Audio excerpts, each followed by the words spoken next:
coconut flavor.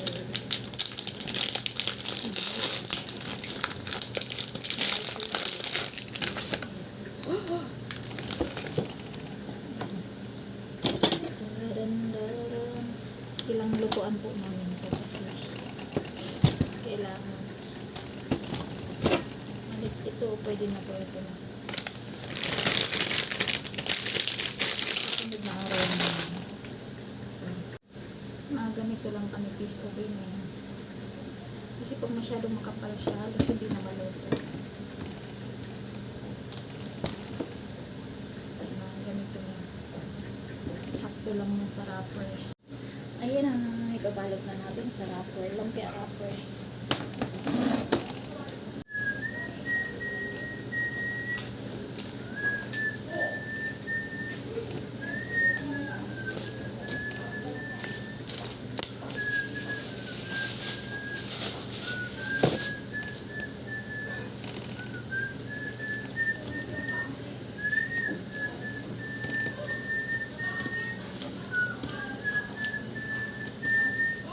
Mas mainam kung hatiin natin to para mabilis maluto yung tikoy.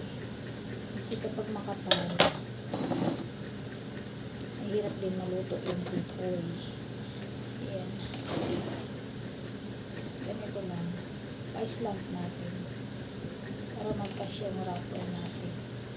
Ayan. Fold na lang natin dito. Ayan na. Isayin natin na too big. Too big. Ayan na. Dalawang malaki lang ang ginamit ko. Too big. Dalawang malaki. Ayan na.